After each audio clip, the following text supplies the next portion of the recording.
Cierra los ojos un momento. No del todo. Solo lo suficiente para que el mundo que tienes alrededor se vuelva un poco más borroso. Lo suficiente para que el ruido de donde estás ahora mismo empiece a retroceder, como cuando bajas el volumen de algo muy despacio, sin prisa, hasta que queda solo un murmullo de fondo. Ahora imagina que estás de pie frente a algo enorme. No un edificio. No una montaña. Algo que es las dos cosas a la vez y ninguna de las dos exactamente. Una presencia en el horizonte que ocupa más espacio del que debería poder ocupar ninguna cosa real. Que emite luz propia, no como una llama sino como si la piedra misma hubiera decidido brillar porque le apetecía. Estás en el umbral de Asgard. Y esta noche vamos a entrar. Hola. Bienvenido, bienvenida, a Mitos y Sueños. Me alegra mucho que estés aquí esta noche, de verdad. Porque lo que vamos a hacer hoy es algo un poco diferente a lo que solemos hacer. No vamos a contar la historia de un héroe ni la batalla de un dios ni la traición de un monstruo. Esta noche vamos a pasear. Despacio. Sin prisa. Vamos a recorrer Asgard como si fuera un lugar real, como si pudiéramos cruzar sus calles y asomarnos a sus ventanas y quedarnos quietos escuchando el sonido que tiene un reino divino cuando nadie está mirando. Y te lo digo ya, es un sonido que no esperabas. Si eres nuevo en el canal, aquí contamos mitos y leyendas de todo el mundo con tiempo y con cuidado. Sin versiones de 5 minutos. De verdad. Y si ya nos conoces, ya sabes que nos gusta ir despacio con las historias que lo merecen. Una cosa antes de empezar. Si este tipo de contenido te gusta, dale like al vídeo. Es el gesto más pequeño que puedes hacer y el que más ayuda al canal a llegar a más gente. Y si no estás suscrito todavía, este es el momento. No te cuesta nada y me ayuda enormemente. ¿Listo? Bien. Porque hay dos cosas que quiero que lleves contigo durante todo este paseo. La primera, ¿qué hay en el lugar más silencioso de Asgard? No el más espectacular, no el más famoso. El más silencioso. Ese rincón que ningún poema nórdico describe directamente pero que está ahí, entre líneas, esperando a quien quiera buscarlo. Vamos a encontrarlo esta noche. La segunda es más grande y más incómoda. ¿Por qué construyeron todo esto los dioses sabiendo que iba a destruirse? Porque lo sabían. Estaba escrito, literalmente escrito, en las visiones de las Volur y en el tejido de las Nornas y en los sueños de Odín. El Ragnarok. El fin. Y sin embargo construyeron Asgard como si fuera para siempre. Palacios de oro, murallas impenetrables, jardines eternos. ¿Por qué? Esa respuesta está al final del paseo. Pero la necesito abierta ahora para que todo lo que veamos esta noche tenga el peso que merece. Vamos. Asgard. En la cosmología nórdica, uno de los 9 mundos que cuelgan de las ramas y las raíces de Yggdrasil, el fresno cósmico que sostiene todo lo que existe. No el mundo más alto en sentido literal, porque los 9 mundos no se apilan exactamente como pisos de un edificio, sino que coexisten en una geometría que las fuentes nunca terminan de explicar del todo y que yo creo que es deliberado. Algunas cosas no necesitan mapa para ser reales. Pero si tuviéramos que situarlo, Asgard está arriba. Siempre arriba. En las ramas más altas, en el aire más limpio, en el lugar donde el cielo no termina de decidir si es cielo o es tierra. Las fuentes principales que tenemos sobre Asgard son la Edda en prosa de Snorri Sturluson, escrita en el siglo XIII en Islandia, y la Edda poética, una colección de poemas más antigua cuyo origen exacto sigue siendo objeto de debate académico. Snorri era un hombre cristiano que escribía sobre dioses en los que ya no creía, lo cual le da a su texto una calidad particular, la de alguien que describe un mundo con fascinación pero desde fuera, como un arqueólogo que excava algo extraordinario y toma notas con cuidado y cierta distancia. Eso significa que lo que sabemos de Asgard es real en el sentido de que está documentado, pero también que está filtrado. Que hay capas. Que entre el Asgard que existía en la imaginación y la fe de los vikingos del siglo IX y el Asgard que Snorri describe en el 13º hay 200 años de cambio, de mezcla, de cosas que se perdieron y cosas que se añadieron. Tenlo en cuenta mientras caminamos. Lo que vamos a ver esta noche es Asgard tal y como podemos reconstruirlo. no el Marvel, no la película, el de las fuentes. Y es mucho más interesante. Empecemos por el exterior. Desde fuera, antes de entrar, lo primero que llama la atención no son las murallas. Son las murallas y lo que está encima de las murallas. Porque las murallas de Asgard son extraordinarias, de una piedra que las fuentes describen con términos que en nórdico antiguo sugieren algo entre gris y luminoso, una piedra que no es exactamente blanca pero que cuando le da el sol parece que sí. Alta. Muy alta. Construida, según el mito, por un gigante que casi cobra un precio impagable por su trabajo, y cuya historia vamos a contar más adelante porque merece todo el tiempo que le vamos a dar. Asgard, según las fuentes, tiene tejados de oro. No dorados. De oro. Y antes de que eso suene como hipérbole de poeta, hay que entender que en la imaginación nórdica el oro no era solo riqueza. Era luz solidificada. Era la forma que tiene el sol cuando decide quedarse en un sitio. Los tejados de oro de Asgard no eran una exhibición de poder, o no solo eso. Eran una declaración sobre la naturaleza del lugar. Asgard brilla porque Asgard es luz. Porque los dioses que viven aquí son, en algún sentido fundamental, criaturas de luz y de fuego y de esa energía particular que el mundo nórdico asociaba con lo vivo, con lo que todavía no ha sido consumido por el frío y la oscuridad. Desde lejos, en la noche, los tejados de oro de Asgard brillan como si la ciudad entera fuera una segunda luna. Como si alguien hubiera cogido una constelación y la hubiera bajado y la hubiera instalado en una colina para que la gente desde abajo supiera siempre dónde estaban los dioses.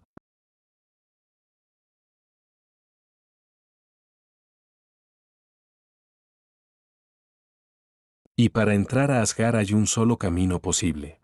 Un camino que si lo has visto alguna vez en cualquier representación, ya sea en pintura, en ilustración, en película, se te queda grabado.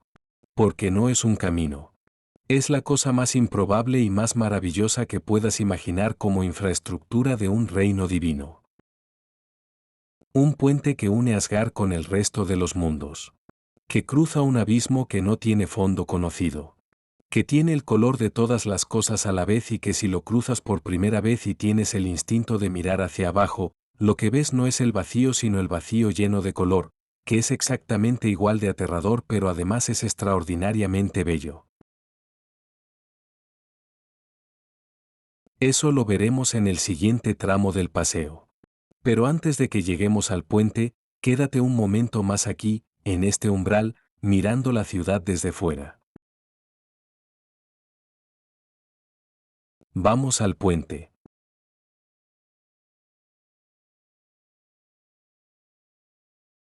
Lo que la mayoría de las representaciones modernas no cuentan es que Bifrost tiene un color que cambia. Piénsalo. Los dioses nórdicos no construyeron una muralla invisible. Construyeron física. Construyeron la lógica del mundo convertida en arquitectura. Caminamos sobre el puente y el color cambia bajo nuestros pies dependiendo del ángulo desde el que lo miras. A veces parece verde, casi como el mar en días de tormenta. A veces parece dorado, cuando el sol de Asgard, que existe aunque la cosmología nórdica del sol sea complicada y fascinante y la vamos a rozar más adelante, le da desde el ángulo exacto. A veces parece simplemente luz, sin color específico, como si el puente decidiera en ese momento no comprometerse con ninguna longitud de onda en particular. Y mientras caminamos, a medida que Asgard se acerca y el resto de los mundos se aleja detrás de nosotros, hay una figura en el extremo del puente que lleva ahí desde antes de que llegáramos y que seguirá ahí cuando nos hayamos ido. Heimdall. El guardián de Bifrost. El vigía de los dioses. Si tuvieras que diseñar al ser perfecto para vigilar el único acceso a un reino divino, probablemente llegarías a algo parecido a Heimdall. Pero probablemente no llegarías exactamente a Heimdall, porque Heimdall tiene características que van más allá de lo que cualquier diseñador razonable elegiría y que solo tienen sentido cuando entiendes que los nórdicos no estaban diseñando un guardia. Estaban imaginando la encarnación de la vigilancia misma. Heimdall necesita dormir menos que un pájaro. Las fuentes dicen que puede estar despierto durante periodos que harían enloquecer a cualquier ser humano, y que cuando duerme lo hace tan brevemente que no supone ningún riesgo real para su función. Heimdall puede oír crecer la hierba. Literalmente. Las fuentes dicen que su oído es tan fino que puede escuchar la lana creciendo en el lomo de las ovejas. Que puede oír lo que ocurre en cualquiera de los 9 mundos si presta atención. Que el sonido del universo entero está disponible para él si quiere escucharlo. ¿Cómo se vive con eso? No lo sé. Y las fuentes no lo dicen.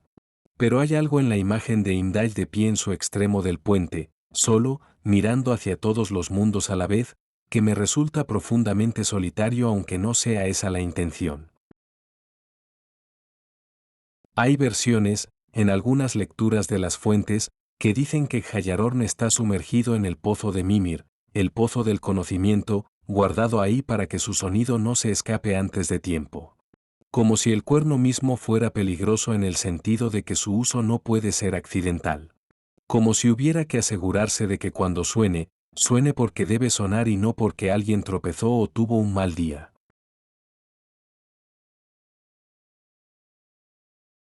Esa mezcla produce algo interesante en su carácter tal y como las fuentes lo presentan. No es un guerrero en el sentido en que Thor es un guerrero. No es un estratega en el sentido en que Odín es un estratega. Es un observador. Un testigo. Alguien cuyo poder no está en lo que hace sino en lo que ve y en lo que sabe. El otro extremo de Bifrost se abre ante nosotros. El suelo cambia bajo nuestros pies. La primera gran explanada de Asgard se llama Idabol. Y lo que ocurre en Idabol, especialmente en las horas en que los dioses no están en sus palacios ni en sus quehaceres, es algo que voy a contarte en el siguiente tramo del paseo porque merece atención propia. Y Bifrost, desde este lado, visto desde Asgard mirando hacia afuera, es todavía más hermoso que desde el otro extremo. Porque desde aquí se ve entero, de principio a fin, y lo que parece desde aquí no es un camino sino un arco. Una curva que conecta lo que está arriba con lo que está abajo y que en su curvatura tiene algo que se parece mucho a la forma de una promesa. Primero, Idabol. Y luego dice algo más. Dice que después del Ragnarok, cuando todo haya terminado y el mundo renazca y los pocos dioses que sobrevivan vuelvan a encontrarse, lo primero que harán será buscar entre la hierba nueva las piezas de oro que usaban antes. Y que las encontrarán. Que estarán ahí, entre la hierba del mundo nuevo, como si el juego simplemente hubiera hecho una pausa muy larga. El principio y el fin de la mitología nórdica están conectados por un juego de mesa. Por unas fichas de oro en la hierba de una llanura. Hay algo en eso que me parece absolutamente deliberado y absolutamente perfecto. Como si quien contara estas historias supiera que la manera de hacer que el ciclo cósmico sea soportable es darle un detalle humano, doméstico, casi infantil. Los dioses más poderosos del norte jugando en la hierba como niños en un jardín. Eso es Idabol. Estamos de pie en ella ahora y lo primero que notas es el tamaño. Es enorme. Las fuentes no dan dimensiones exactas porque las fuentes nórdicas no suelen dar dimensiones exactas, prefieren la impresión a la medida, pero la sensación que transmiten es la de un espacio que podría contener todo lo que necesita ser contenido y todavía sobrar. Una explanada que en algunas descripciones parece un campo y en otras parece algo más parecido a una plaza, pero una plaza de escala no humana. Una plaza para seres que son más grandes que los humanos en todos los sentidos posibles. En Bifrost había electricidad, esa vibración que mencioné antes. Aquí hay algo más quieto. Más pesado en el sentido bueno de la palabra, el peso del aire cuando hay historia en él, cuando muchas cosas han ocurrido en un lugar y el lugar las ha absorbido todas y las lleva consigo sin hacer ruido. Glaseimr en nórdico antiguo significa algo así como el hogar de la alegría o el lugar luminoso. Y eso ya dice algo.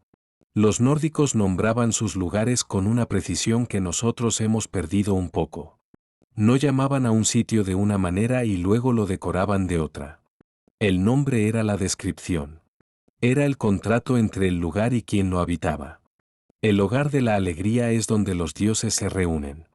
Lo cual sugiere que los nórdicos concebían la reunión, la deliberación, el estar juntos para decidir cosas en común, como un acto fundamentalmente alegre. No una obligación. No una carga de gobierno. Una fuente de luz. Eso también me parece hermoso y un poco melancólico si lo piensas en el contexto de lo que los dioses saben que les espera.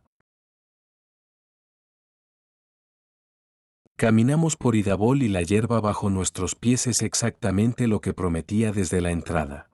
Verde de una manera que no puedo describir mejor que diciendo que parece que la hierba sabe que está en Asgard y está respondiendo a ello con toda la intensidad que puede reunir. Y entonces, casi sin buscarlo, lo ves.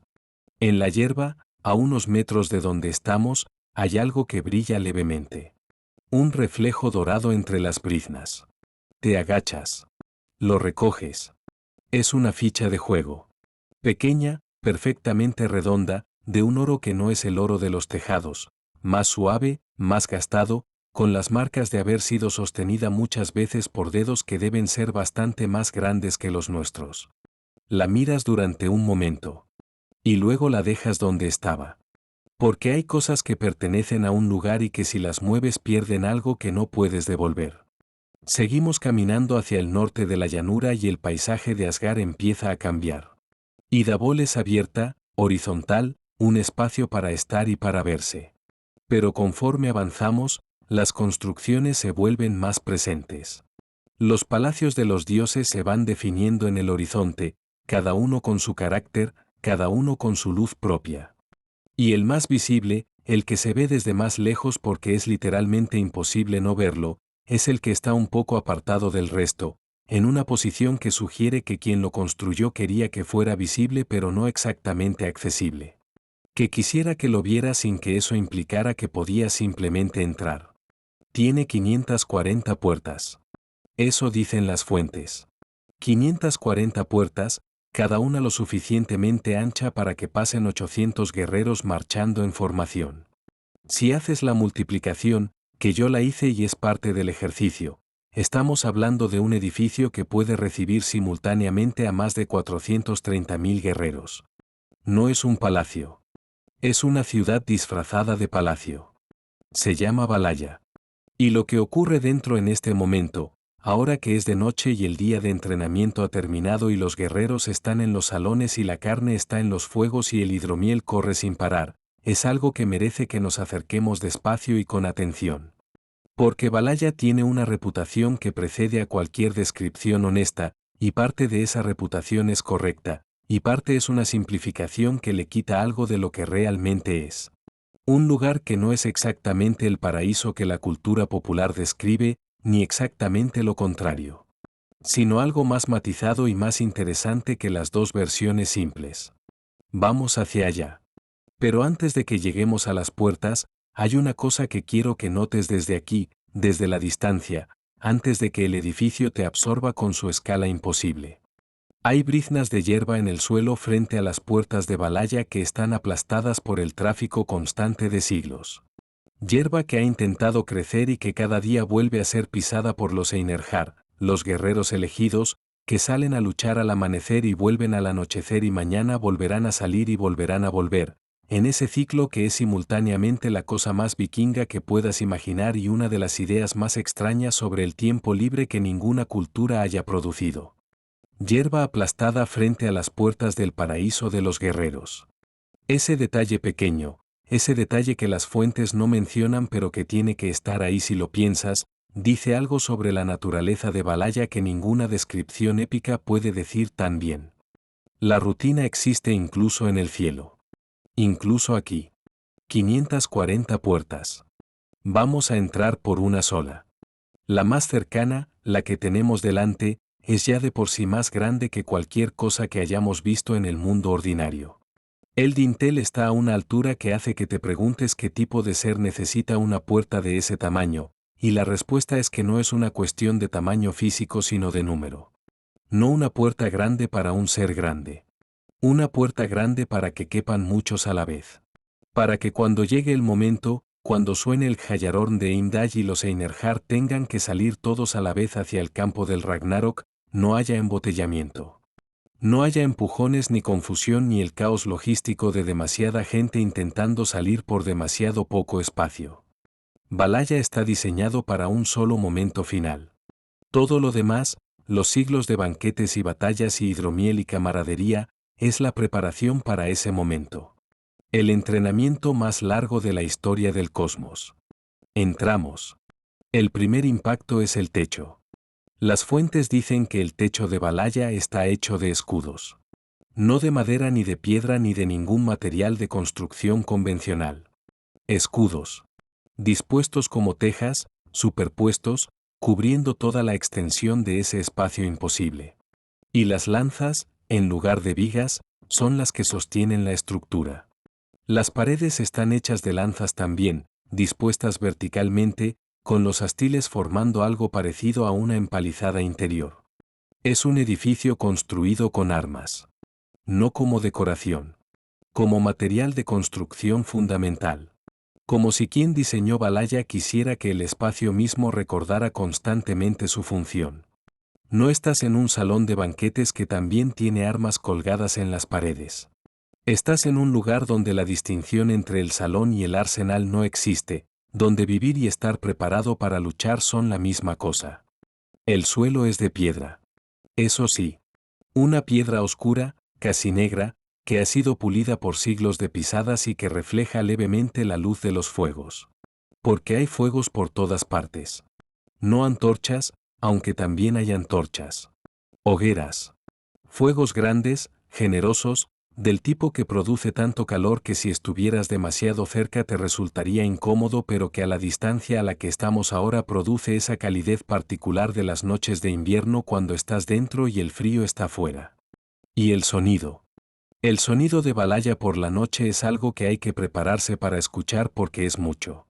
No caótico, curiosamente. Hay mucho volumen pero hay una estructura en él. Las voces de los Einherjar mezcladas pero no superpuestas del todo, como músicos que improvisan juntos y que han tocado tantas veces que saben instintivamente cuándo ocupar el espacio y cuándo dejarlo libre. Risas en puntos concretos del salón. El golpe de los cuernos de hidromiel sobre las mesas. Alguien cantando algo en un extremo que no puedo identificar pero que tiene el ritmo de una saga, de una historia que se está contando en voz alta para que todos la escuchen. Los Einherjar. Los guerreros elegidos. Los que murieron en batalla y fueron recogidos por las valquirias y traídos aquí. Este es el concepto que la cultura popular ha simplificado más y que merece un momento de atención honesta. No cualquier muerto llega a Valhalla. Solo los que murieron en combate, y entre esos, solo los que Odín eligió. Las valquirias, literalmente las que eligen a los muertos en nórdico antiguo, no recogen a todos los caídos. Eligen. Con un criterio que las fuentes no especifican del todo pero que tiene que ver con algo más que la habilidad marcial. Hay una calidad en ciertos guerreros que las valquirias reconocen y que los hace dignos de Valhalla, y esa calidad no tiene un nombre claro en los textos pero que cuando la lees entre líneas parece tener que ver con cómo se muere tanto como con cómo se lucha. Los que no van a Valhalla van a Folkvangr, el campo de Freyja, que recibe la mitad de los caídos en batalla. La otra mitad es de Odín. Hay versiones de las fuentes que sugieren que Freyja elige primero y Odín se queda con el resto, lo cual es un detalle que invierte completamente la jerarquía que normalmente asumimos y que dice algo interesante sobre el poder real de Freyja en el panteón nórdico. Los Einherjar que vemos ahora, sentados en las mesas largas de Valhalla, son guerreros de todas las épocas y todos los pueblos que tuvieron contacto con la tradición nórdica. Vikingos, sí, pero también otros. Hombres y en algunas interpretaciones mujeres, aunque este punto es debatido en los textos, de siglos distintos, que comparten mesa y cuerno y la rutina particular de este lugar. Porque la rutina de Valhalla es esta. Es un ciclo sin consecuencias permanentes. Desde dentro, desde la perspectiva de un Einherjar que lleva siglos repitiendo ese ciclo, imagino que tiene una textura diferente. Que la ausencia de consecuencias permanentes no significa la ausencia de experiencia. Que morir aunque sea provisionalmente debe sentirse de alguna manera. Que la repetición, incluso de algo tan extraordinario como la batalla y el banquete divino, debe producir con el tiempo algo parecido a lo que produce en nosotros cualquier repetición suficientemente larga. Costumbre. Que no es lo mismo que aburrimiento pero que tampoco está muy lejos.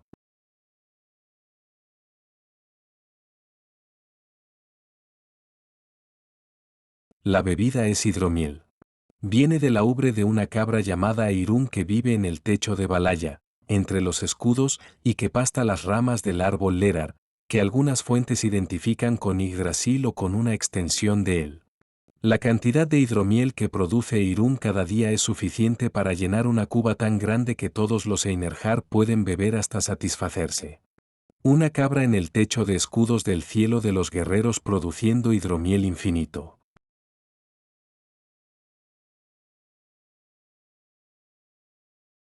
Esta noche vamos a ver a los actores secundarios. 12. No uno. No el de Odín y luego Balaya y ya. 12 construcciones de escala divina, cada una con su nombre, su función, su carácter propio, su historia. Y la mayoría de ellas llevan siglos esperando que alguien se tome el tiempo de visitarlas. Esta noche lo hacemos. El primero que encontramos en esta dirección es Rueim, el hogar de Thor. Bilskirnir tiene 540 habitaciones. Una posibilidad es que Thor, a diferencia de Odín que es un dios de élite en el sentido de que su favor es difícil de ganar y sus exigencias son altas, es el dios de la gente común. El dios de los agricultores y los marineros y los que trabajan con las manos. El dios que protege a los que no tienen acceso a los misterios de Odín pero que necesitan que alguien cuide de sus cosechas y sus barcos. Y quizás el tamaño de su casa refleja el tamaño de su responsabilidad. Cuanto más grande tu función, más grande tu espacio. Esta noche Bilskirnir está quieto. Thor no está en Asgard con frecuencia. Pasa mucho tiempo en Midgard, en Jotunheim, en los bordes del mundo donde las amenazas son más concretas y más inmediatas y donde un martillo es más útil que cualquier estrategia diplomática. Su palacio en su ausencia tiene esa calidad particular de los hogares de las personas que viajan mucho, ordenado de una manera que sugiere que alguien va a volver pero que todavía no está. Seguimos. Sus paredes son de oro. Su techo es de plata. No al revés. Las paredes de oro y el techo de plata. Lo cual significa que si estás dentro de Glitnir, la luz que entra desde arriba es la luz filtrada por plata, que es una luz fría, clara, sin el calor dorado de los tejados exteriores. Y las paredes a tu alrededor son de oro, que reflejan esa luz fría y la convierten en algo más cálido. Forseti es uno de los dioses más olvidados del panteón nórdico y uno de los que más me interesa cuando lo pienso con detenimiento. No tiene grandes aventuras. No mata monstruos. No viaja a los confines del mundo. Se sienta en Glitnir y escucha. Escucha a todos los que llegan con disputas y conflictos y agravios, y encuentra la manera de resolverlos. Las fuentes dicen que es tan sabio en el arte de la reconciliación que incluso los dioses y los hombres que llegan a él con los conflictos más enconados salen de Glitnir en paz. Ese es su poder. No la fuerza. No la magia. La escucha y la sabiduría para encontrar el punto donde dos posiciones opuestas pueden coexistir sin que ninguna de las dos tenga que rendirse completamente. En la noche, Glitnir brilla de una manera diferente a los otros palacios. La plata del techo refleja la luz de las estrellas de Asgard, que son más brillantes que las nuestras porque están más cerca de la raíz de la que toda luz proviene, y el resultado es que Glitnir en la oscuridad parece tener su propia luna interior. Una luz fría y perfecta que sale de dentro hacia afuera en lugar de venir de fuera hacia dentro. Me quedo mirándolo un momento más de lo necesario.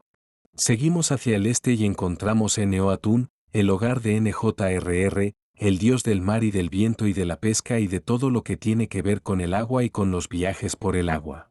NJRR es uno de los Vanir, los dioses de la fertilidad y la naturaleza, que llegaron a Asgard después de la guerra entre los Aesir y los Vanir, esa guerra primordial que terminó en paz y en intercambio de rehenes y que es uno de los episodios más interesantes de la cosmología nórdica aunque no sea el más espectacular. Ene-Atún significa el lugar de los barcos o el recinto de las embarcaciones. Y es extraño, en el mejor sentido, encontrar un palacio con ese nombre en Asgard, que está en lo alto, lejos del mar. Como si NJRR hubiera llevado consigo el olor y el sonido del mar hasta este lugar elevado y los hubiera instalado en su palacio para no olvidar de dónde viene. Si te acercas a Ene-Atún en la noche de Asgard, hay algo que no esperas. Huele a mar. No a mar de manera metafórica.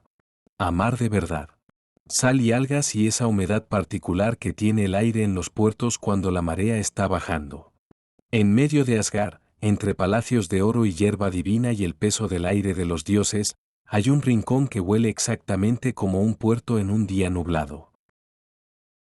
Hay una historia sobre NJRR que ilustra perfectamente su carácter y que no puedo no contar aunque sea brevemente porque tiene que ver con el choque entre dos maneras de entender el hogar.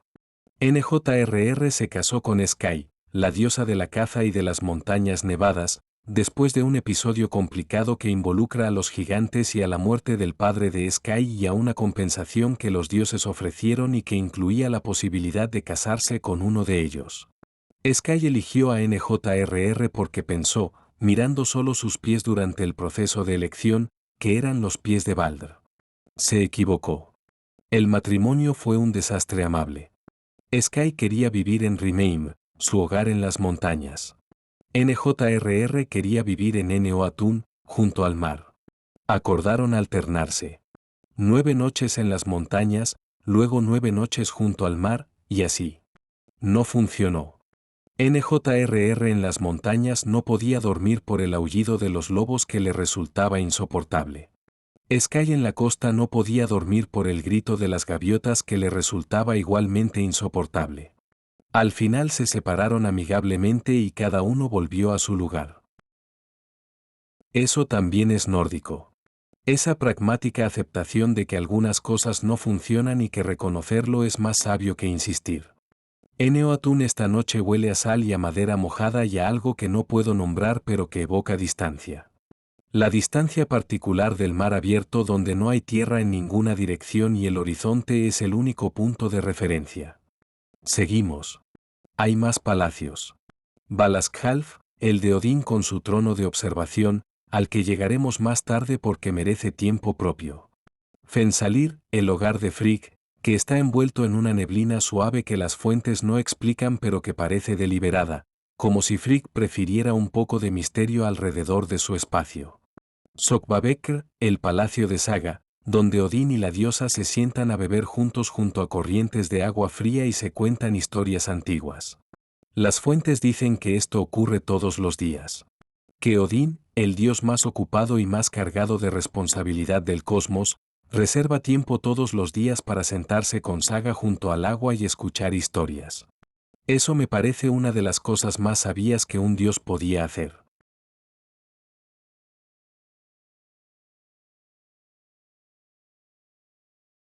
Los dioses nórdicos envejecen. Eso es lo primero que hay que entender, y es algo que cambia completamente la manera en que los ves una vez que lo sabes. No son eternos en el sentido griego, donde los dioses son inmutables por naturaleza, donde su inmortalidad es una propiedad intrínseca de lo que son, como la redondez es una propiedad intrínseca de un círculo. Los dioses nórdicos son seres poderosos y extraordinarios pero sometidos al tiempo como todo lo demás en su cosmos. Sin intervención, envejecerían. Sus cuerpos se doblarían. Sus fuerzas disminuirían. Sus barbas crecerían blancas y sus ojos perderían el brillo particular que tienen ahora mientras los miramos desde aquí. Lo que los mantiene jóvenes es una manzana. No una manzana cualquiera. Las manzanas de Yun. Doradas, perfectas, cultivadas en un jardín que está en un rincón de Asgard que esta noche vamos a visitar, guardadas en un cofre de madera que Yun lleva siempre consigo o mantiene siempre cerca, accesible solo a través de ella. El jardín de Yun está al este del conjunto de palacios principales, en un lugar que las fuentes no describen con precisión geográfica pero que cuando lees entre líneas tiene todas las cualidades de un espacio apartado. No escondido exactamente. No secreto. Pero sí retirado. Como esos jardines en los conventos medievales que estaban dentro de los muros pero que sin embargo tenían algo de otro mundo, una quietud que el resto del edificio no tenía. Y luego el jardín se abre. El primer impacto no son las manzanas. Son los colores. Porque Jung no cultiva solo manzanas. El jardín tiene todo tipo de plantas, flores de nombres que las fuentes no registran, arbustos que producen bayas de colores que no existen en el mundo ordinario, enredaderas que suben por unos muros bajos de piedra gris con una determinación tranquila. Es un jardín que ha estado creciendo durante mucho tiempo y que se nota. Que tiene la densidad particular de los jardines viejos, donde cada planta ha encontrado su lugar y lo ocupa con la confianza de algo que lleva ahí desde antes que tú llegaras y seguirá después de que te vayas. Las manzanas son doradas. Un dorado que no es el dorado de los tejados de Asgard, más cálido y más vivo, como si el color viniera de dentro del fruto en lugar de reflejarse en su superficie. Cuelgan en grupos de 2 y 3, pesadas, perfectas, sin ninguno de los defectos pequeños que tienen todas las manzanas reales porque estas no son reales en el sentido ordinario. Por supuesto que está. Y un siempre está en el jardín, o casi siempre.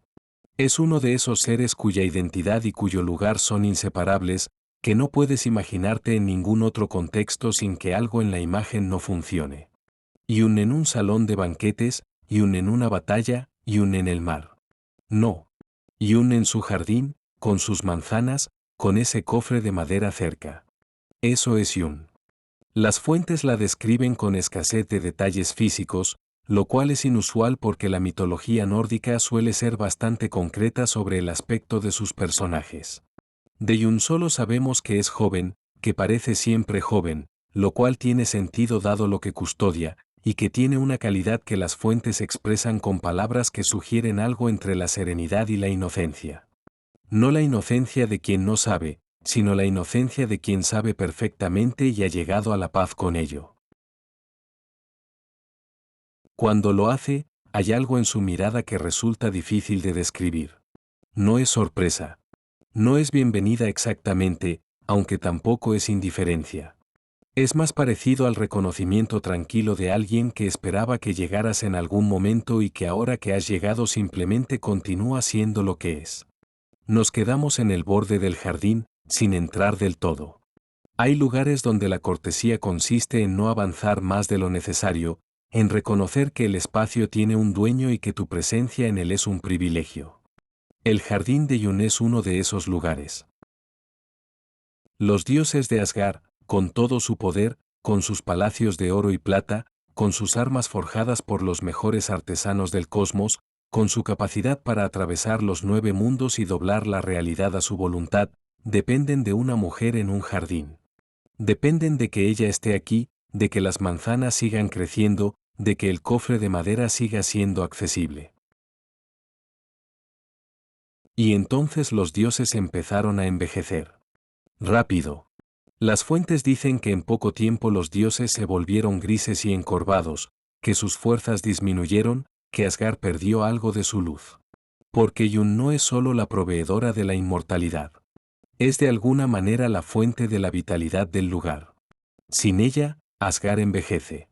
Sin ella, los tejados de oro siguen ahí pero algo fundamental en el reino se marchita. Tuvieron que recuperarla. Loki, obligado por los dioses que lo responsabilizaban del problema, tuvo que ir a rescatarla. Se convirtió en halcón, voló a Jotunheim, transformó a Yun en una nuez para poder transportarla, y voló de vuelta perseguido por Hathi en forma de águila. Los dioses en las murallas de Asgard encendieron fuego cuando Loki cruzó y Hathi, que venía demasiado rápido para detenerse, cayó en las llamas. Yun volvió al jardín. Los dioses recuperaron su juventud. Porque la vulnerabilidad de los dioses nórdicos no es una debilidad en el sentido de un defecto de diseño. Es una elección narrativa que dice algo muy preciso sobre la manera en que los nórdicos concebían el poder. El poder no es autosuficiente. El poder no existe en aislamiento. Incluso los seres más poderosos del cosmos dependen de otros. Dependen de Yun y sus manzanas igual que dependen de Indai en el puente y de las Nornas en el pozo y de Yggdrasil sosteniéndolo todo.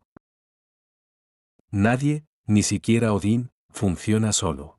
Eso también es una manera de entender el mundo que tiene algo que decirnos. Pero lo dejo ahí, sin apretarlo demasiado, porque los mejores mitos no necesitan que los expliques hasta el fondo. Necesitan que los cuentes bien y luego que dejes espacio para que hagan su trabajo. Yun ha terminado de revisar los árboles. Nos vamos en silencio. Algo sobre las murallas de Asgard que hemos estado viendo desde que llegamos, que hemos dado por supuestas como parte del paisaje del reino sin preguntarnos demasiado por ellas. Porque las murallas de Asgard no siempre estuvieron ahí. Y la historia de cómo se construyeron es una de las más extrañas y más reveladoras de toda la mitología nórdica.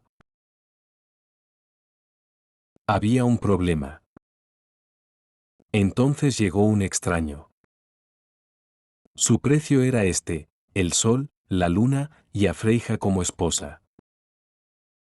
El precio era imposible, claro. El sol y la luna no eran negociables porque sin ellos el cosmos no funcionaba, y Freyja tampoco era negociable por razones que tienen que ver tanto con el afecto que los dioses le tenían como con su función en el equilibrio del panteón. Pero las murallas eran necesarias. Y el plazo era imposible. Nadie podía construir unas murallas de esa escala en un solo invierno.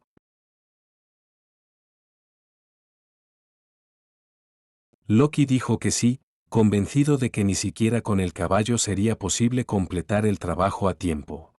Los demás dioses lo siguieron. Las murallas crecían.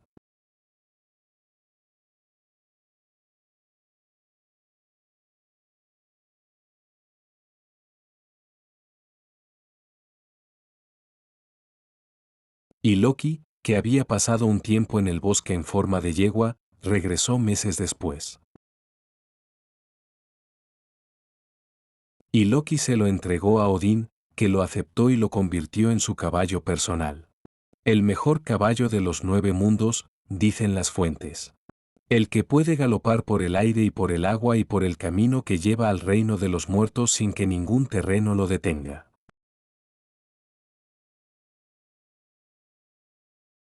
Sin Loki, Sleipnir no existiría. Sin Loki, Mjolnir no existiría, porque hay otra historia en la que Loki crea el problema que lleva a la creación del martillo de Thor, pero esa es para otro paseo. El punto es que Loki es el motor de muchas de las cosas que hacen que Asgard sea lo que es, incluyendo las propias murallas que ahora estamos tocando con la mano mientras caminamos junto a ellas en esta noche. La piedra es fría. Tiene esa temperatura particular de la piedra que ha estado expuesta al aire durante mucho tiempo, que ha absorbido el calor de muchos días y lo ha ido soltando lentamente hasta quedarse con esta temperatura que está exactamente entre el frío y el tibio. Seguimos caminando junto a las murallas hacia el norte, y conforme avanzamos el paisaje de Asgard cambia una vez más. Los palacios quedan a nuestra izquierda, más o menos a la misma distancia, pero el terreno a nuestra derecha, contra las propias murallas, empieza a elevarse levemente. Como si el suelo de Asgard tuviera una colina suave en este sector, una elevación que no es dramática pero que desde arriba debe ofrecer una vista del reino que desde abajo no tienes. No más grande. No más dorado. Diferente en una cualidad que es difícil de nombrar pero que se siente inmediatamente cuando te acercas. Como si el aire alrededor fuera levemente más denso. Como si hubiera más información en él, más capas, más peso de lo que ha pasado y de lo que va a pasar. Se llama Valaskjalf. Todo. Los 9 mundos. Cada rincón de cada reino. Cada ser, cada acontecimiento, cada momento que está ocurriendo en cualquier lugar del cosmos en este instante preciso. Y el ser que se sienta en ese trono elige, a veces, no mirar. Eso es lo que vamos a descubrir cuando entremos. Valaskjalf no tiene la escala de Valhalla.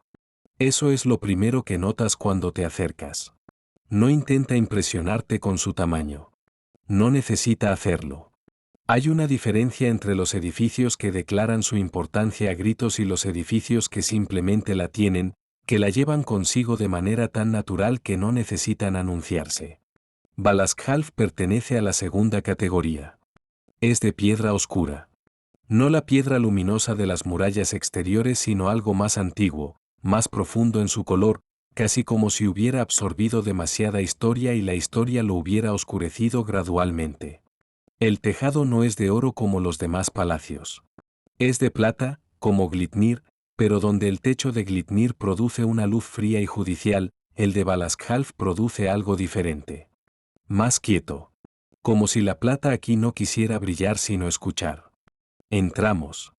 El interior es más grande de lo que el exterior sugería, lo cual es un fenómeno que aparece varias veces en la mitología nórdica y que me parece uno de los recursos más interesantes que tiene.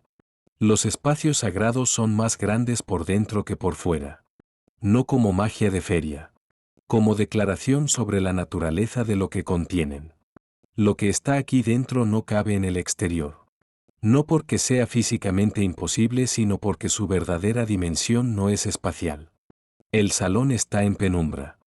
No oscuro exactamente, pero sí con esa luz reducida que tienen los lugares donde alguien ha tomado la decisión consciente de no iluminar en exceso. Una lámpara aquí, otra allá, suficiente para ver pero no suficiente para que todo sea visible. Y al fondo, elevado sobre el resto del espacio por una plataforma de piedra de 3 escalones, está el trono. Lixkhalf. Es el nombre del trono. Y lo que hace el trono, su función específica y única en el cosmos, es esto: quien se sienta en él puede ver todo lo que existe en los 9 mundos. No recordarlo. No imaginarlo. Verlo. En tiempo real, simultáneamente, con la claridad de alguien que estuviera físicamente presente en cada lugar a la vez. El trono en sí no es particularmente imponente desde el punto de vista estético. Es alto, sí, con un respaldo que llega hasta casi el techo de la plataforma, de madera oscura con incrustaciones de algo que no puedo identificar desde aquí pero que capta la poca luz del salón y la retiene en lugar de reflejarla. No tiene cojines. No tiene adornos en el sentido decorativo. Es un instrumento, no una declaración de estatus. Odín no está en el trono ahora mismo.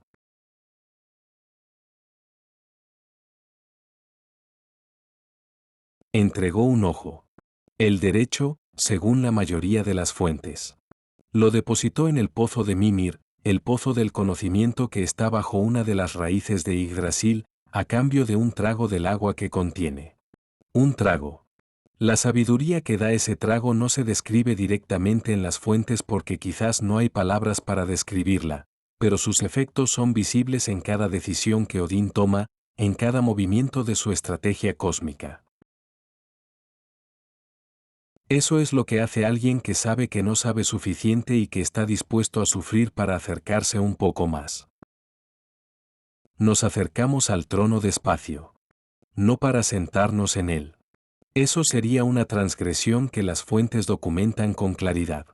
El único momento en que alguien que no era Odín se sentó en Lixkhalf y miró fue Frigg, su esposa, y en alguna versión también Loki, y ambos episodios tuvieron consecuencias. El trono no es un asiento que se comparta libremente. ¿Y sobre qué cosas prefiere no ver aunque pueda verlas? Entonces Odín hace lo que puede. Y a veces, quizás, se levanta del trono y se va. Se pone la capa. El sombrero. Cierra el ojo que le queda y respira. Y sale de Valaskjalf y camina por Asgard en la noche, como estamos haciendo nosotros ahora, y mira su reino con el ojo físico en lugar del ojo del trono. Y quizás en esa diferencia, en la limitación voluntaria de su propia visión, encuentra algo que el trono no puede darle. Salimos de Valaskjalf en silencio. El aire exterior de Asgard después de la penumbra interior del salón de Odín tiene una claridad particular. Como cuando sales de un lugar donde has pensado mucho y el mundo exterior parece momentáneamente más nítido de lo habitual. Y luego lo ves. El árbol.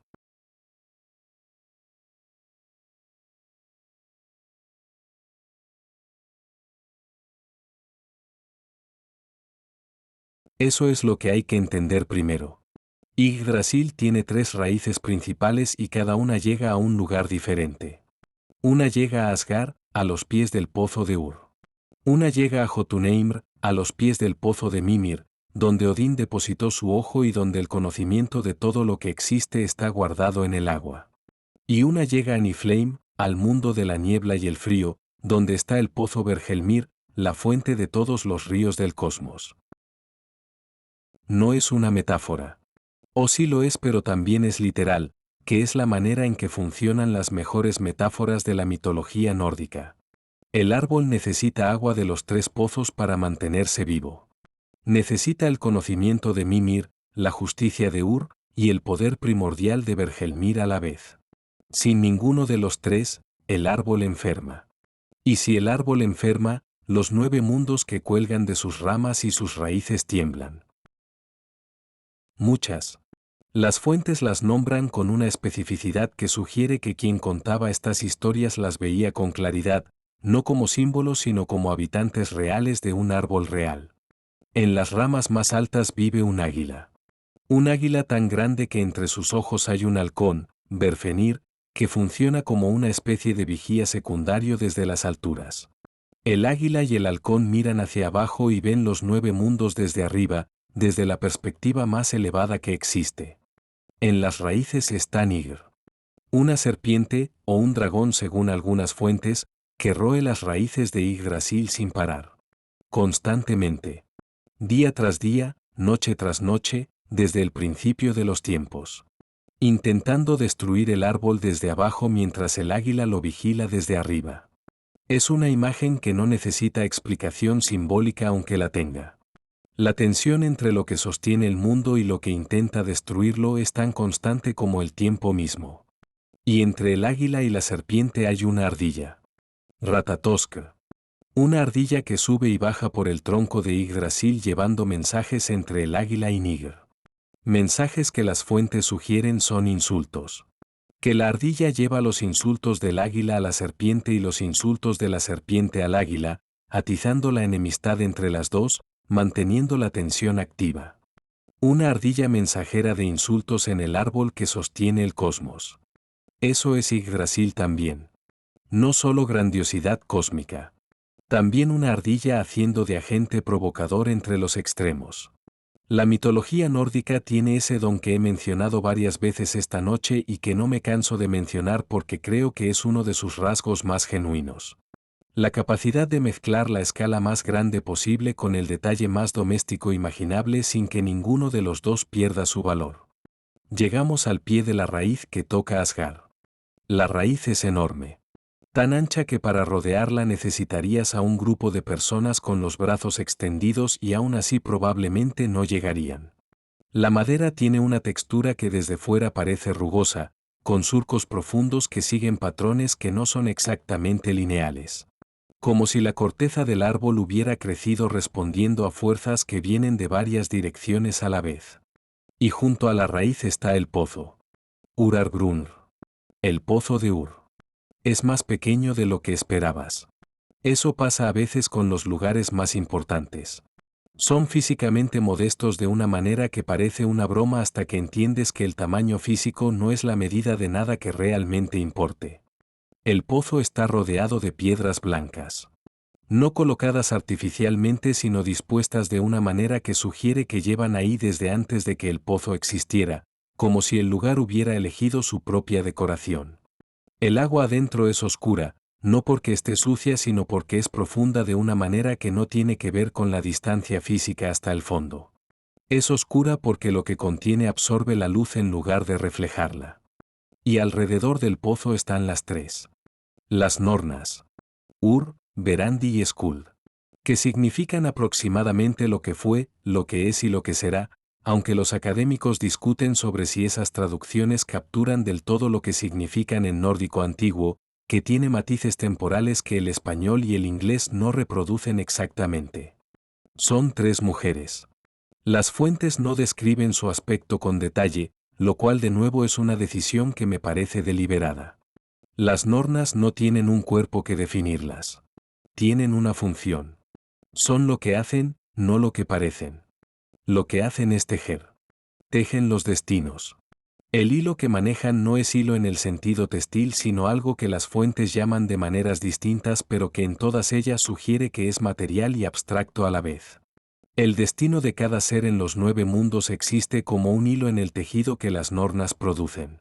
Un hilo que tiene longitud, que tiene color, que tiene la textura de la vida que representa. Las nornas tejen sin parar. Verandi trabaja en el presente. En la parte del tejido que está siendo creada ahora mismo, en este instante, mientras la miramos. Su aguja se mueve con una velocidad que es difícil de seguir con la vista porque el presente nunca se detiene. Cada momento que pasa se convierte inmediatamente en pasado y requiere que Verandi avance también inmediatamente. Skuld sostiene la parte del tejido que todavía no existe. El futuro. En algunas representaciones tiene el tejido enrollado, sin desarrollar, como un pergamino que todavía no ha sido leído. En otras lo tiene extendido pero vuelto hacia sí misma, de manera que nadie más puede verlo.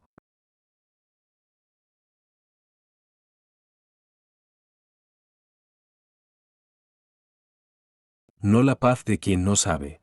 La paz de quien sabe todo y ha encontrado la manera de vivir con ello. Nos quedamos un rato más de lo planificado junto al pozo. Hay lugares donde el tiempo funciona diferente, donde lo que parecen 10 minutos pueden ser más o menos, y el pozo de Ur es uno de ellos. No de manera amenazante. De manera que simplemente te recuerda que el tiempo no es el sistema de referencia más fiable cuando estás cerca de quienes lo gestionan. Hay un momento en Asgard, un momento concreto en la noche, cuando el reino es más silencioso que en cualquier otro instante. Está entre la medianoche y el amanecer, en ese tramo de la noche que los marineros conocen como la guardia del perro, las horas más oscuras y más quietas, cuando incluso los que tienen la obligación de estar despiertos empiezan a sentir el peso del sueño como algo físico, como una mano que empuja suavemente hacia abajo. Los fuegos de Valhalla siguen ardiendo pero más bajo, con la cadencia particular de los fuegos que ya no tienen nadie mirándolos y que aprovechan la ausencia de testigos para bajar un poco la guardia. Las antorchas de los caminos entre palacios siguen encendidas, titilando con un movimiento que no corresponde a ningún viento detectable, como si el aire de Asgard tuviera pulso propio y las llamas lo siguieran. O la mayoría.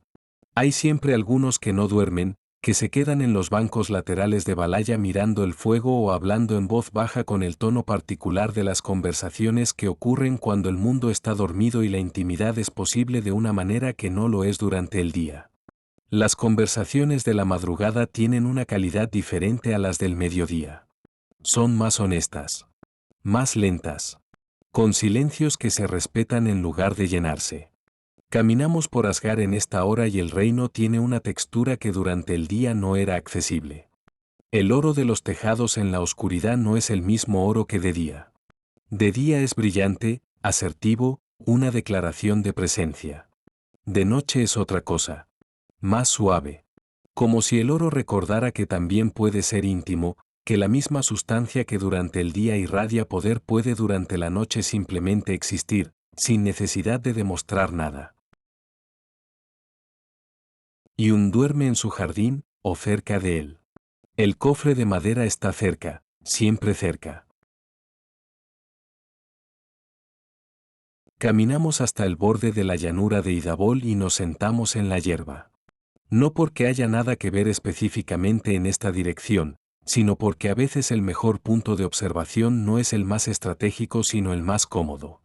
La hierba de Idabol de noche es fría en la superficie y tiene debajo un calor que viene de la tierra, esa combinación particular que hace que sentarse en ella no sea incómodo aunque la temperatura del aire no sea alta. Hay pájaros en Asgard de noche.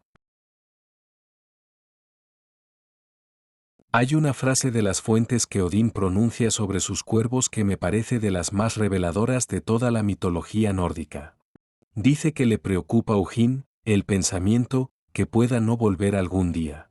Pero que le preocupa más Munin, la memoria. Le preocupa más perder la memoria que perder el pensamiento. Piénsalo.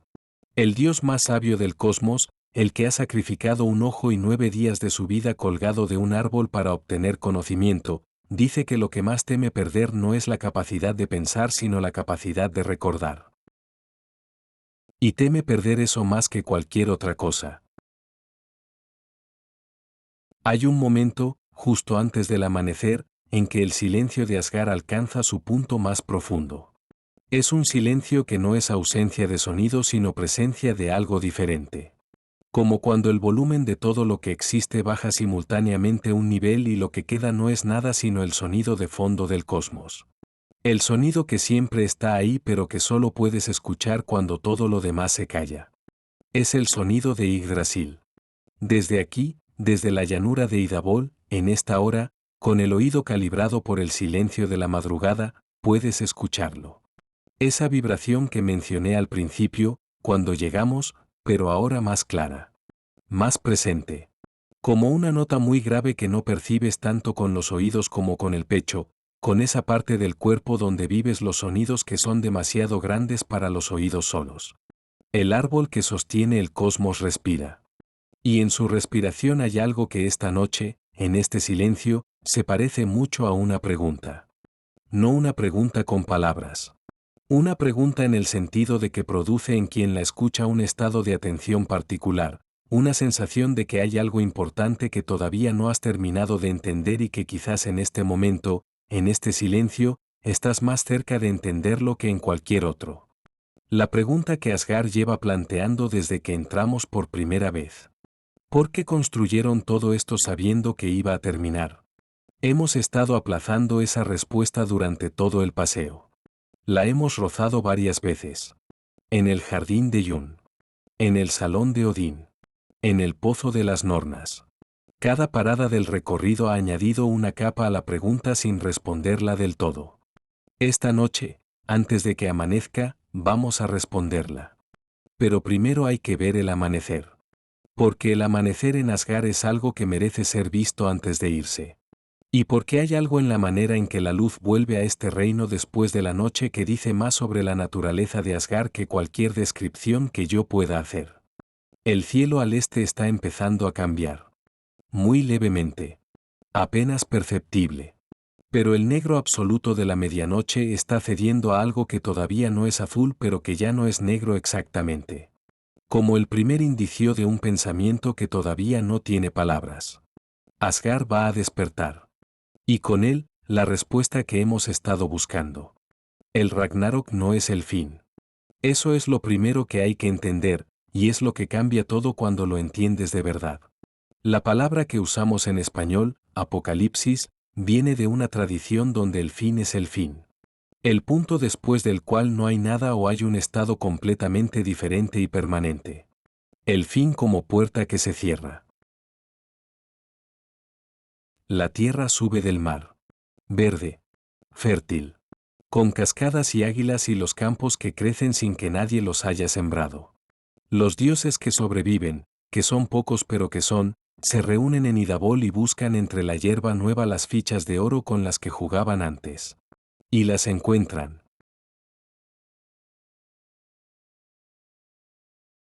Los nórdicos pensaban lo contrario.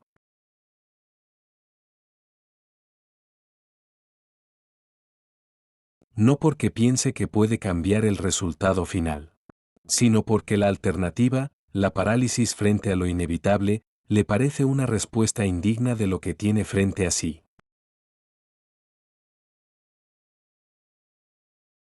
Freyr, el dios de la fertilidad, regala su espada mágica para conseguir a la giganta Her, la mujer que ama, sabiendo que sin esa espada en el Ragnarok no podrá defenderse adecuadamente y caerá ante Surtr, el gigante de fuego. Freyr da su arma. Por amor. Sabiendo lo que eso le costará. No son dioses que no saben lo que les espera. Eso es la mitología nórdica. No el fatalismo que a veces se le atribuye. No la resignación oscura de quien sabe que todo va a terminar y se queda quieto esperando. Sino algo mucho más activo y mucho más difícil. La elección de vivir plenamente dentro de los límites que no puedes cambiar. Y Asgard es la expresión física de esa elección. Cada palacio. Cada tejado de oro. El jardín de Yun. Las murallas construidas por el enemigo. El trono desde el que se ve todo. El pozo donde se guarda la sabiduría. Bifrost brillando en la oscuridad.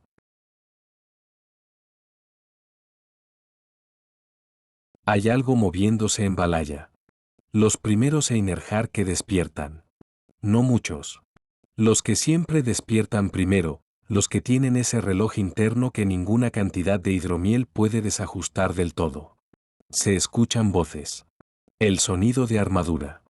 El comienzo del movimiento que llevará a los guerreros al campo de entrenamiento y los traerá de vuelta al anochecer, ciclo sin fin, preparación para un momento que todos conocen y nadie puede acelerar ni retrasar. Heimdall sigue en el puente. Yun está en su jardín. Y Asgard, lentamente, está despertando. En que Yggdrasil respira.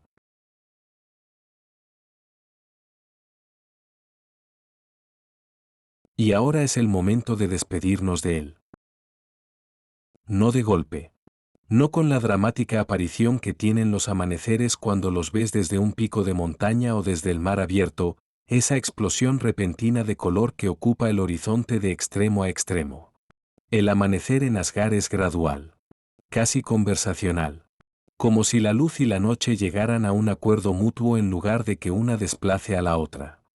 Primero es el color en el cielo. Un dorado que no viene de los tejados sino de arriba, de detrás del horizonte, que empieza siendo apenas una sugerencia y se va volviendo afirmación. Luego rosa, brevemente, en las capas de nube que Asgard tiene en sus alturas y que de día son apenas visibles pero que en este momento exacto del amanecer las captura todas y las convierte en algo que no tiene nombre exacto en ningún idioma que yo conozca. Y luego la luz llega al suelo.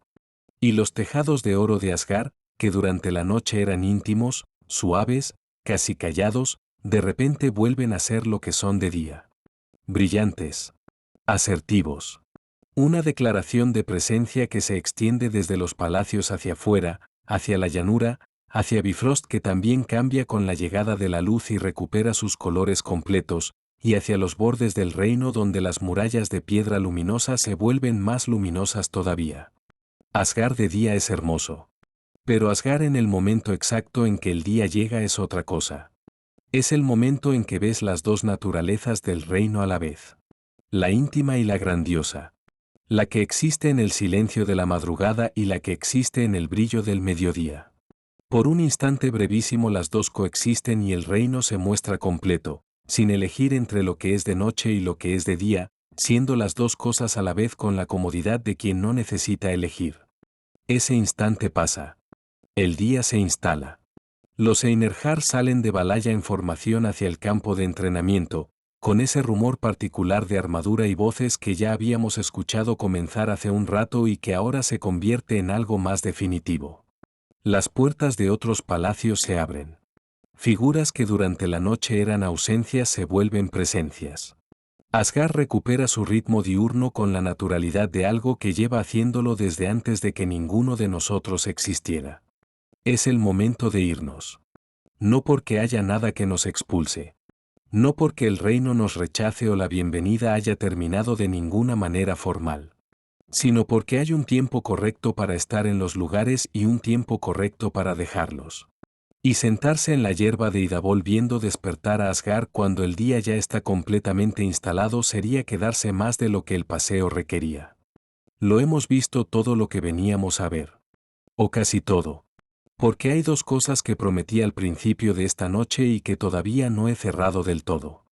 Dos preguntas que planteé en el umbral de Asgard antes de entrar y que han estado acompañándonos durante todo el recorrido como esas notas de bajo que no escuchas directamente pero que le dan al conjunto su gravedad. La primera era esta: ¿Qué hay en el lugar más silencioso de Asgard? Hemos estado en muchos lugares esta noche. En Valhalla con sus miles de guerreros. En el jardín de Yun. En el salón de Odín. En el pozo de las Nornas. Y cada uno de esos lugares tiene su silencio propio, su manera particular de estar callado. Pero el lugar más silencioso de Asgard no es ninguno de ellos. Es Idabol. No Idabol de día, cuando los dioses se reúnen y los Einherjar cruzan hacia su entrenamiento y el reino tiene actividad. Idabol en esa hora que describí antes, la hora entre la medianoche y el amanecer, cuando el reino está dormido y la llanura está vacía y la hierba está fría y en algún punto de esa hierba hay unas fichas de oro que esperan. El lugar más silencioso de Asgard es su centro. Su corazón. La llanura donde todo comenzó y donde, según las fuentes, todo volverá a comenzar. Las fichas de oro en la hierba. Ese es el silencio que buscaba. No la ausencia de sonido sino la presencia de continuidad. El hilo que conecta el principio con el fin y el fin con el nuevo principio. Las fichas que los dioses usaban al principio, que estarán en la hierba nueva después del Ragnarok, que en este momento están aquí, en esta llanura, esperando con la paciencia que solo tienen las cosas que saben que el tiempo trabaja a su favor. El lugar más silencioso de Asgard es donde el juego hace pausa entre una partida y la siguiente. Y la segunda pregunta. La más grande. ¿Por qué construyeron todo esto sabiendo que iba a destruirse? Ya di parte de la respuesta en el bloque anterior, pero quiero cerrarla aquí, en este amanecer, de una manera que haga justicia a lo que creo que es la respuesta verdadera. No construyeron a pesar de saber. Construyeron porque sabían. Hay una diferencia enorme entre esas dos frases y quiero que la sientas antes de seguir. Construir a pesar de saber implica que el conocimiento del fin es un obstáculo que se supera. Una dificultad que se ignora o se minimiza para poder seguir adelante. Esa versión tiene algo de negación. Algo de mirar para otro lado. Construir porque sabían es diferente. Significa que el conocimiento del fin fue el motivo. Que la certeza de que esto terminaría es lo que hizo que valiera la pena hacerlo completamente, sin reservas, sin guardarse nada para después porque no había después en el sentido en que normalmente usamos esa palabra. Que los tejados de oro son tan brillantes porque quien los construyó sabía que no siempre estarían.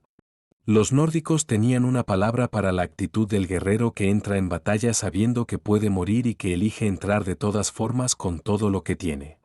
No tengo una traducción perfecta para ella, pero la esencia es esta: no es valentía en el sentido de ausencia de miedo. Es la elección activa de comprometerse completamente con algo que tiene un límite conocido. Asgard es esa elección hecha arquitectura.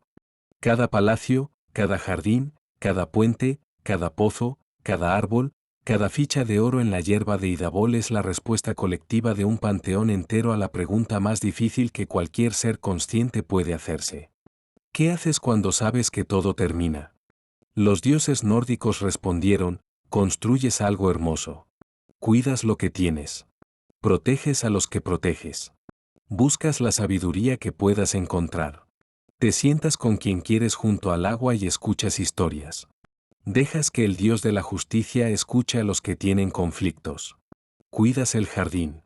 Vigilas el puente. Tejes el tejido aunque ya sepas cómo termina. Y cuando llega el momento, sales a la batalla con todo lo que tienes.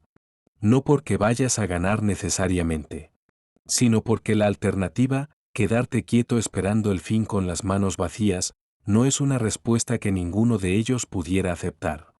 Eso es lo que Asgard nos dice si lo escuchas bien. No en el sentido de una lección didáctica, de una moraleja que se puede resumir en una línea, sino en el sentido de que cuando caminas por este reino, cuando te sientas en la hierba de Idabol y miras los tejados brillar y escuchas el sonido de Yggdrasil en el silencio de la madrugada, algo en ti reconoce esa actitud. Algo que es más viejo que el pensamiento y más fiable que la razón. La reconoce porque también tú la has necesitado alguna vez. Porque también tú has tenido que decidir qué hacer cuando sabías que algo iba a terminar. Una relación, una etapa, un tiempo con alguien. Y la pregunta que los dioses nórdicos se hicieron frente al Ragnarok es la misma que tú te has hecho en miniatura en esos momentos. ¿Lo hago completamente, sabiendo que termina? ¿O me guardo algo, me protejo, pongo distancia entre yo y lo que estoy a punto de perder? Asgard dice, hazlo completamente. Con tejados de oro si puedes. Con lo que tengas si no. Nos ponemos de pie en la hierba de Idabol. El amanecer ya es pleno y el reino tiene el brillo particular del principio del día. A lo lejos, Bifrost espera. Heimdall está en su puesto. El camino de vuelta está abierto. Damos una última vuelta con la mirada antes de irnos. Valhalla al norte, con sus puertas que ya están en movimiento. El jardín de Yun al este, con sus manzanas doradas que capturan la luz del amanecer de una manera que de noche no era posible. Las murallas de piedra construidas por un gigante que rodean todo esto y lo protegen con una fuerza que no eligió ser protectora pero que terminó siéndolo de todas formas.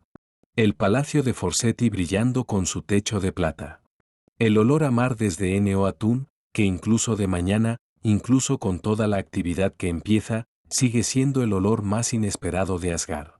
Y en algún lugar detrás de todo, Yggdrasil. Siempre Yggdrasil. Sosteniéndolo todo con esa respiración que no para nunca.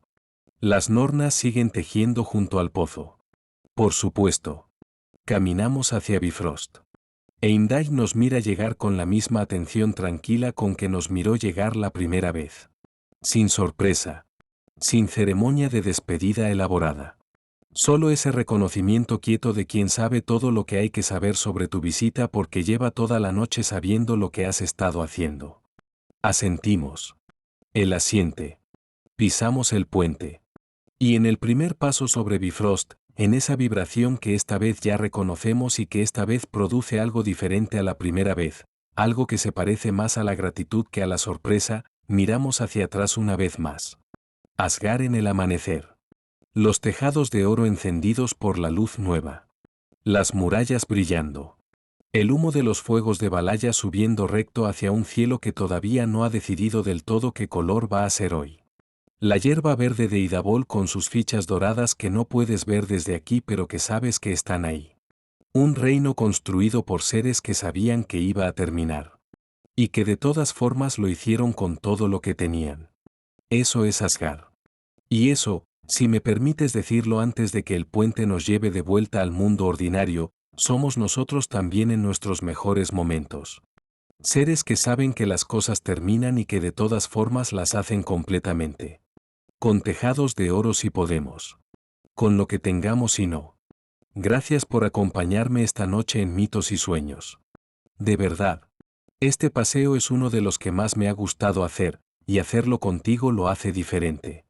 Estos recorridos no tienen sentido si no hay alguien al otro lado dispuesto a caminar despacio y a mirar las cosas con atención. Si algo de lo que viste esta noche en Asgard te llegó, ya sabes lo que le pido. Un like.